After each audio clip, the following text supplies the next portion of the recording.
Wahabi ni, kalau you pergi Saudi, orang kata Saudi Wahabi. Orang Saudi pun ketawa kita. Bila orang kata Saudi Wahabi, dia tahu orang ni memang tak faham apa dia cakap. Dia suka fitnah orang. Saya rasa sedih kalau kita kata kita orang berilmu masih guna Wahabi. Kita rugi besar kerana kita fitnah seorang ulama namanya Muhammad Ibn Abdul Wahab. Dia seorang ulama. Dia pun dah mati. You fitnah dia, dosa dia akan pindah pada kita, pahala kita pergi kat dia. Rugi besar. Kalau nak kata dia salah, tunjuklah mana salah dia.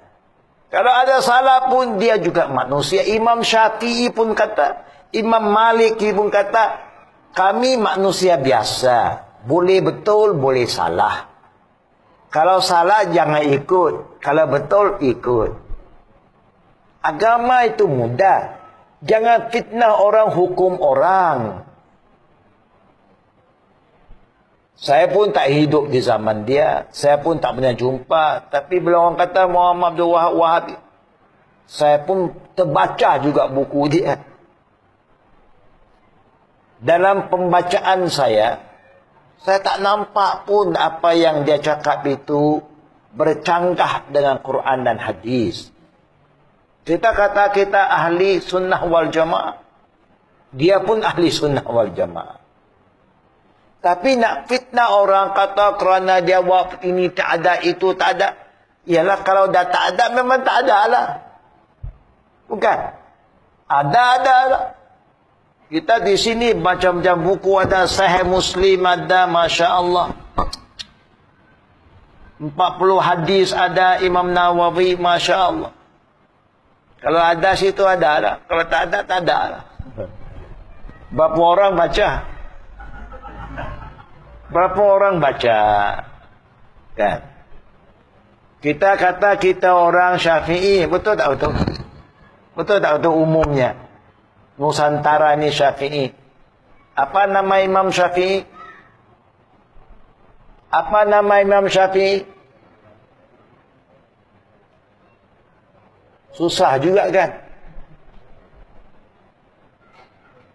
Saya jumpa orang Hanafi di India, Pakistan kadang-kadang. Saya kata, Nu'man bin Sabit berkata. Nu'man Sabit? Ini imam mana pula?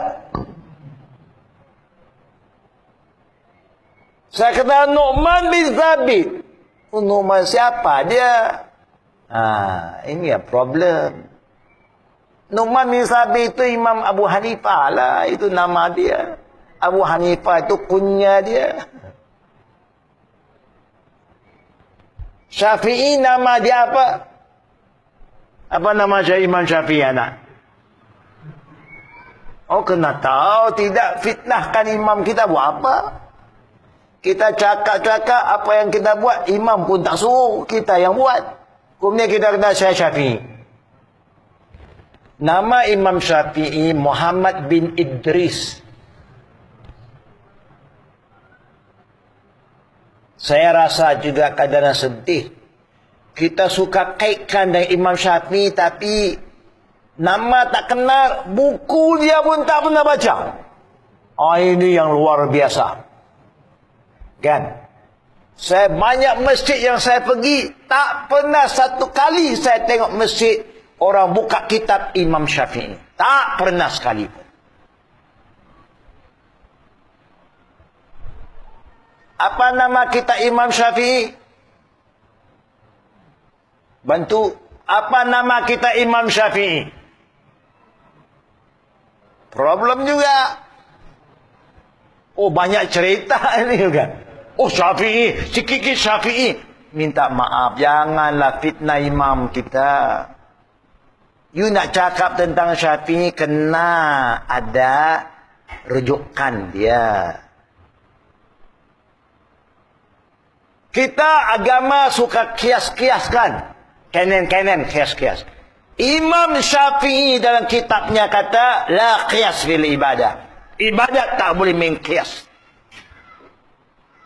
Nabi dah tunjuk pada kita.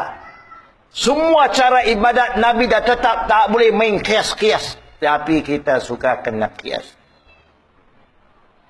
Nama kitab Imam Syafi'i ada dua yang terkenal.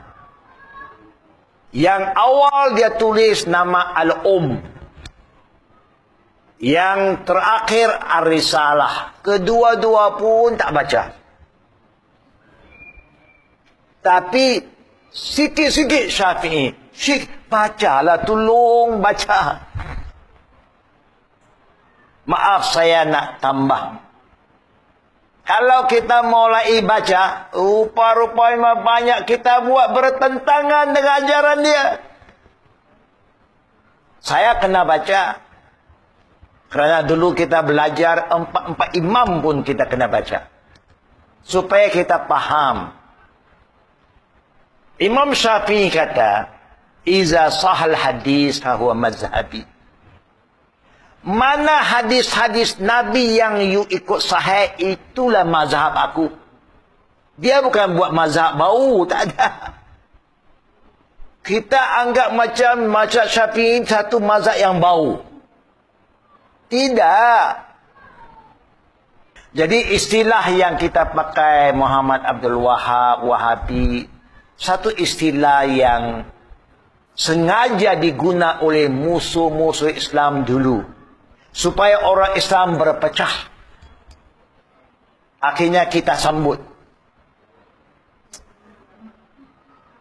Saya tidak mengatakan maksum. Imam Syafi'i pun tak kata dia maksum. Imam Malik pun tak kata dia maksum. Apalagi Muhammad Abdul Wahab kemudian. Manusia biasa.